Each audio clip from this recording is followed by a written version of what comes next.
This year's Texas Democratic primary race for U.S. Senate has been heavily shaped by social media influencers. Online creators on platforms like TikTok, X, and Substack are driving viral moments and amplifying allegations against both candidates. The conversations online surrounding candidates, Jasmine Crockett and James Talarico, are being framed as broader debates over identity, electability, and the future of the Democratic Party in Texas. So, what does the rising influence of these social media pundits tell us about the changing landscape of political discourse in Texas? We're about to find out. Joining us to talk about this is reporter Kayla Gao, who wrote about the subject for the Texas Tribune. Kayla, welcome to the program. Thanks for having me. If you are interested in joining this conversation, give us a call, 713-440-8870.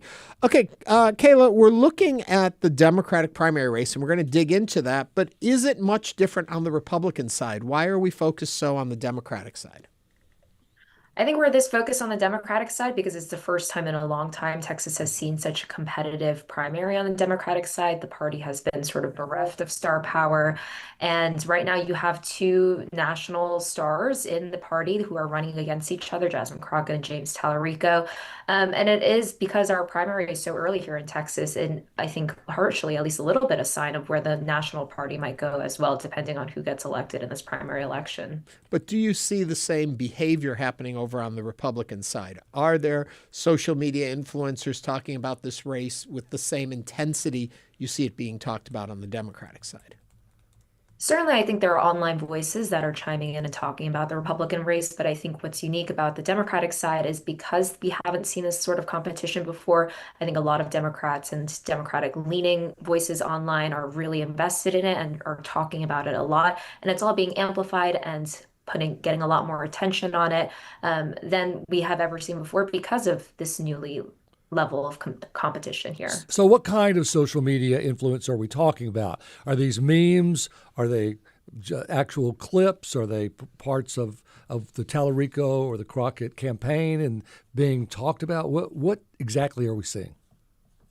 I think we're largely seeing supporters of both of these campaigns sort of wage this proxy war on platforms like X, Threads, TikTok, Instagram, and really digging in on behalf of their candidate. I think it's largely been independent of the candidates themselves.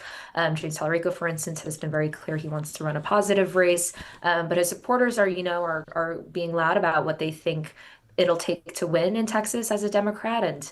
And I think these two camps have sort of just been going head to head for a long time. We did see an accusation against James Talarico get amplified through TikTok, and we saw former Congressman Colin Allred, who was the 2024 Senate Democratic nominee, amplify it. But it's been happening all over these platforms, and it's just sort of been this proxy war between the supporters of these campaigns. And, Kayla, it's interesting that you mentioned that. And that was essentially my thought when I first was thinking about this. There is a lot of risk also, and because the lines essentially can be blurred between entertainment and public accountability. And so when we're looking at these races, do you think that, it puts them in a good position, or do you think it puts them in a more risky position?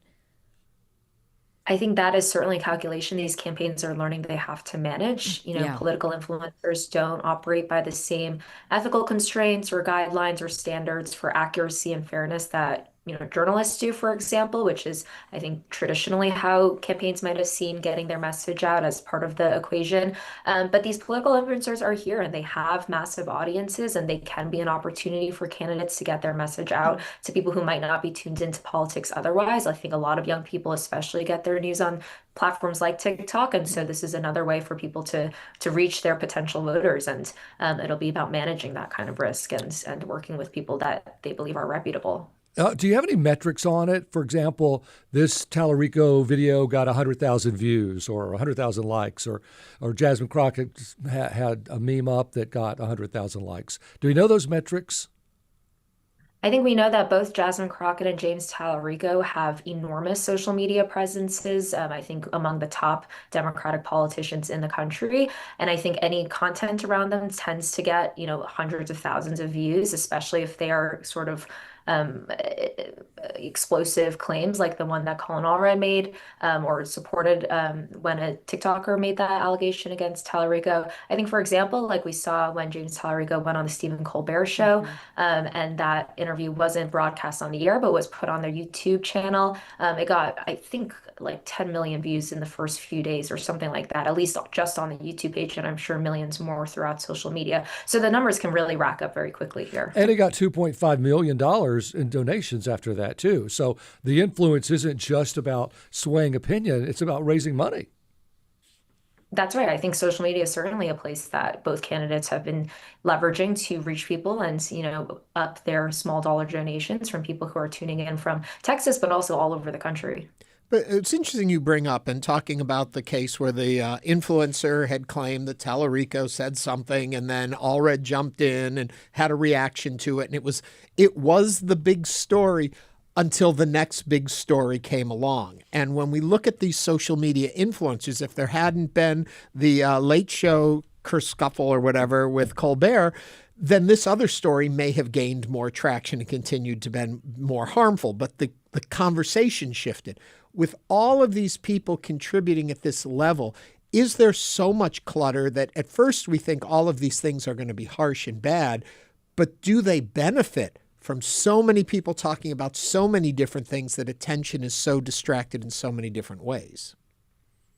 I mean, I think that is a big question, is how much of this conversation that's happening online, how much is it actually bleeding out beyond the social media bubble to real life voters who are maybe just tuning in now in the second week of early voting? I think that is a real question and something that, we'll only see the result of, I think, after Election Day and how things shake out. But I think, again, like another thing that's so notable about these two candidates, that they are so adept at controlling attention usually, and they are really good at using social media to point people to the stories that they want attention to, and that has been a big part of both of their rise. There's a New Yorker article that just came out, a profile on James Talarico, and in it they quote somebody in the campaign, might have even been Talarico himself, saying that first and foremost is social media. That's where they're going first before they worry about the established media, traditional media. Their audience is social media first off. Does that sound right to what your story tells us, and seeing the same over in the Crockett campaign? I think it's absolutely right, especially for James Talarico's campaign. Again, this is how he sort of rose to political prominence to begin with. He is, right now, by definition, just one member of the state house, which is a 150-person body. I think most people probably don't even know who their state lawmakers are, but they know who James Talarico is. And that has come from years of leveraging social media and getting a lot of eyeballs on his videos and his tweets and his content, and getting a lot of attention in that way. And so it makes perfect sense that his campaign is continuing in that tradition. He is, again, just someone who's very good at capturing social media attention in the same way that Jasmine Crockett is. And I think people know her from her viral moments that she's created in Congress, and she's very good at these very quick clapbacks, I think is how she refers to them. And people love that. People watch that. Yeah, Obama was the first to really use social media, and it really boosted his campaign, obviously. So a good learning tool. But, looking at social media, Kayla, I guess the question also on the flip side of that, we're looking at how these candidates are using social media for their benefit with certain risk. I have to ask then, are influencers acting as journalists? Are they acting as advocates for these candidates? Are they acting as entertainers when they are working for candidates or interviewing them?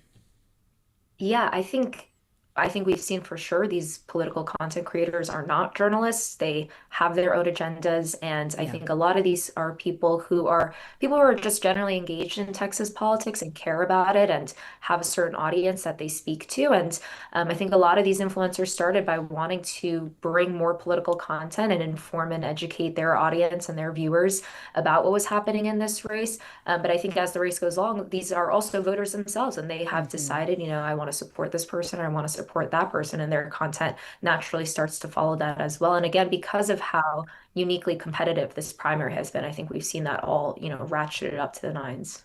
Do you think we as consumers of this are foolish if we think that they are simply being captured in these moments that then go viral? Because you used the word earlier, created viral moments. How much is calculated? How much is Jasmine Crockett, from what you see, planning to say a certain something, knowing the legs it will have on social media, and how much is just quote unquote capturing these folks in the wild doing their job as they do it? I mean, these are both fairly young candidates. I think they're almost digital natives, if not they are digital natives. And so I think this idea of how will this be clipped and played on social media is certainly top of mind for both of these candidates. And I would imagine for most politicians these days, I don't think the politician goes out, does a speech and expects, anyone to sit down and watch the entirety of it. They're thinking about how this is going to be clipped and portrayed and played. And I think certainly these are, again, these are two people who are very adept at playing for social media and tailoring their message so that it can resonate and travel on social media. It's remarkably smart. If you look at television ads, and television makes a lot of money on political ads, it's 30 seconds. You got to say it really quick and hope people watch it, and then you have to pay a fortune to put it on TV. This is all free. That you say what you want, you pretend to be here or there, whatever, whether it's fake or real, and you get that meme or that clip, and you get free social media advertising for people to see it as many times as they want. It's kind of remarkable. We did get a text from Jen in Clear Lake said, "Have you seen anything to suggest online trolls trying to create divisions?"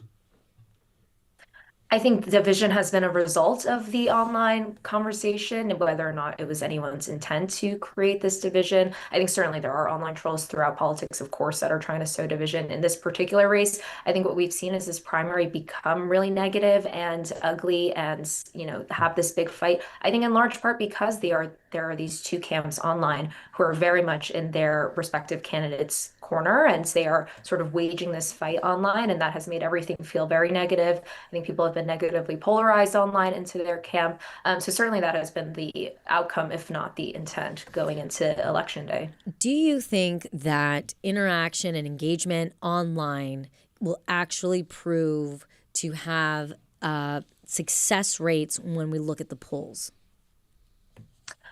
I think to an extent, certainly. I mean, for someone like James Talarico, who has much lower name ID than Jasmine Crockett and had much lower name ID going into this race than she did, social media has been a key part of getting himself out there, getting himself in front of people. I think I've heard from a lot of voters out and about in the state who go to his events say that they found out about him from Joe Rogan's podcast, or they found out about him from videos that went viral of him on the Texas House floor.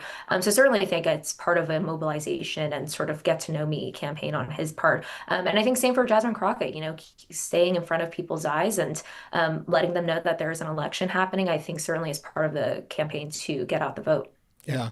I'm curious how you would readdress people who feel like they're being manipulated now that we've already talked about these moments being created. How would you reframe that argument so people understand it's a new vocabulary we're using in campaigning? I think this is just the reality of social media. It is an attention economy nowadays, and people, their attention is being used for clicks and being used for ads, and that's how the algorithm works. The algorithm tries to leverage your attention and keep your attention on certain things for as long as possible. And I think that is just something that we are all navigating as we move through this new digital world, and certainly politics is a part of that as well. You just said keep your attention on as long as possible. Is the game to keep your attention as long as possible on a message, or to flood the market so often, so regularly with lots of different messages that at least the candidate stays top of mind? Which way do you think they're leaning more? I think it's probably both. They want people to be engaged with their campaigns. And how do you do that? Is it a matter of volume, or is it a matter of, really reading what the algorithm and what people who are watching online are going to look toward? I think one thing we've heard James Talarico say a lot is he's running against these algorithms because they do sow division and they do highlight what grabs people's attention, which is maybe not the healthiest thing for democracy all the time. And so there is certainly that balance of, how do you dominate social media and while also recognizing it can be a divisive force as well. I think Frank brought this up, but I'm just curious to ask it again in a slightly different way. Are we seeing a translation between number of clicks and attention to social media to what we're seeing in results in early polling? Are we seeing that they correlate, or are they pretty much two separate creatures at this point? I think they feel pretty separate at this point, for one reason being that the polling in this race has been sort of all over the place. There haven't been a ton of public polls, and when there have been, they've sort of swung back and forth and really dramatic ways. And I think until we see what the election day results and voter turnout numbers and that sort of thing look like, I think it's going to be really hard to correlate that with social media. But like we discussed before, like James Talarico raised $2.5 million in the 24 hours after his interview with Stephen Colbert, became a big national headline. Like, I think social media is a big part of that. And I think if not in actual votes that or polls that we're seeing right now, it has certainly translated to attention, conversation, and fundraising. I'm guessing candidates all over the country are doing the same thing, right? It's not just Texas, is it? Yeah, I think social media, Zohran Mamdani, for example, in New York, running for mayor, I think his social media presence was a huge part of his campaign in a way that he reached people and got his message out there. Mallory McMorrow for Senate in Michigan, I think, has also really been leveraging social media. AOC, someone who is already in office, but has been known as, she connects with people through her social media accounts, and people really feel like they know her as a result of it. This is certainly not a new thing. I think political influencers predate this race by a long time, but I think we're really seeing it bubble up and play a prominent role here. Yeah, doesn't surprise me at all. The idea about, and this is also in the New York article, is when do you engage with something that's been said and when do you just stay quiet and let it fly by? I think in the past when you would see a mix-up, a misstatement in the media, it would stay with you differently than if there's a mix-up on social media. And so new rules play. Do you just stay quiet or do you have to address what happens? I think that is also a tricky balance to navigate. And sort of the question underlying that is, how real is what is happening on social media? How much is it really translating into the real world? And I think that is something that it's hard to pin your finger down on. I think for the sort of call and all red James Talarico dust, that the reason it became a national headline was not just because a TikToker had accused James Talarico of saying this thing, but because the former congressman and Senate nominee seized on the video and seized on the accusation and made his response to it. And that I think is what made it newsworthy, at least for us at the Texas Tribune. Right. But yeah, I think the question is like, how real is this and how much do you want to address it? And if you address it, are you making it real? Wow, campaigning is going to be different 10 years from now, isn't it, if this is what we're facing now? That's right. Kayla Gao is a reporter for the Texas Tribune. Kayla, thank you for joining us today on Hello Houston. Thank you so much for having me.